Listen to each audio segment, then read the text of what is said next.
Amy from Amy Latta Creations, and I'm back with more hand lettering tutorials for you. Remember, hand lettering is the art of taking our written words and turning them into masterpieces. And that doesn't just include fonts, it also includes doodles and embellishments that help bring our words to life. Today we're going to look at a set of simple doodles that anyone can draw. As we go through these, don't be intimidated. I always have folks come up to me and say, oh, I can't even draw a stick figure. There's no way I can draw anything else. But remember, all drawing is just a combination of lines and simple shapes. We're going to break them down into their simplest pieces, and you'll be amazed at what you can do. The first doodle that we're going to look at is a basic arrow. And this is something that we can use later as a border. You can also use it to point to important words in your design. And the tribal and boho chic theme is very, very popular right now. So if you're doing a quilt that has to do with that theme, this is going to be a perfect match. So to create an arrow, all we're going to do is start with a horizontal line. Then we're going to put a basic triangle on one end. On the other end, we're going to make a V shape. Then we're going to come up the horizontal line part way and draw another V. We'll connect those V's with horizontal lines, and there it is. You have an arrow. It's that simple. You can add details, like little diagonal lines, to make it look like your tail is a feather.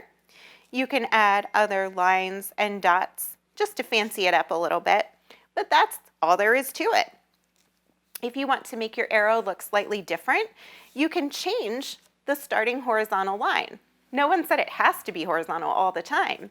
Instead, you can make a waving line and follow the same steps. We'll put a triangle on one end, a V, a second V, connect our V's, and we have a waving arrow. You can also do an arrow that spirals and swirls, and this can be a lot of fun as well. We're just following the same steps, and we get a totally new effect. Another fun thing that you can do is you can take a second color and you can color in the tail, and that adds something really fun and unique. The next doodle that we're going to take a look at is one of my favorites. It's the second one on your handout, and this is a laurel or a leafy vine. There's a lot of variations we can do on this, but the simplest one is to start with an arch shape, and then we'll put a little teardrop on the end. We're going to go down that line, continuing with more of the teardrop shapes. And before you know it, you're going to have a really cute little leafy vine. This is fun to put on top of something that you're writing. You can draw a second one on the bottom, and it makes a nice little border. Here are some really simple ways that you can do a variation on this doodle. You can give your leaves a point instead of making them like little teardrops. You can make them pointed in shape instead. And you can also draw them larger as you go down the stem, and this will give you the effect of a totally different plant. You can even go in and add details like veins in the leaves, and each one of these things will make your doodle look unique. Another thing that you can try is a wavy line, and you can space your leaves out, doing one, then coming down before drawing the next one, instead of having the sets of two leaves right next to each other. So really, we're barely changing what we're doing, but we can get a huge variety of different plants and florals. One other thing that we can try is to draw a circle and go around the circle with some leaves, and this creates a wreath effect. This is a really nice way to frame something like a name or a monogram. You can do this on a gift tag, and it's going to be beautiful on a quilt label as well. So there's tons of things that we can do with these natural vines. And because botanicals are evergreen, nature is something that we find everywhere, they're always appropriate to embellish anything that you're creating. The next thing that we're going to take a look at is a banner. And banners are really fun for things like to and from, things like happy birthday, celebrate, congratulations. So this is going to be sort of a frame for one of the words that we write. So to start, we're going to draw a slightly curving line. Then we're going to leave a little bit of space for our word, come down and do a second line that curves like the one on top. Next, come to the sides and draw some horizontal lines to connect those. This is the body of your banner and where you're going to write your word inside.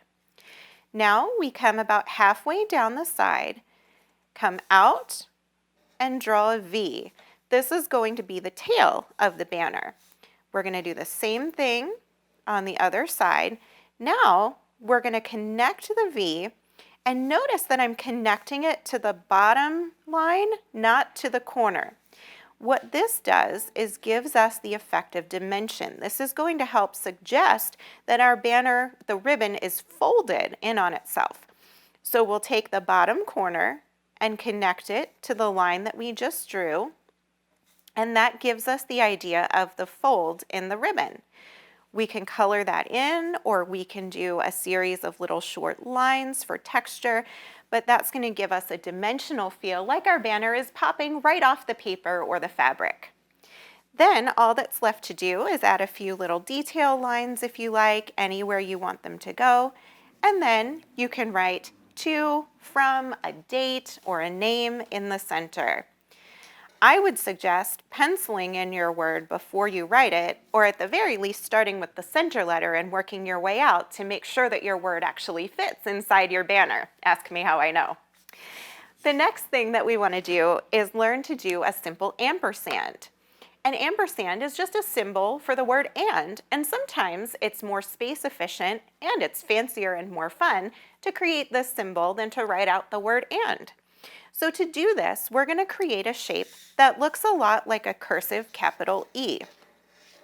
Then we're going to go back and do that faux calligraphy technique we learned in the first video.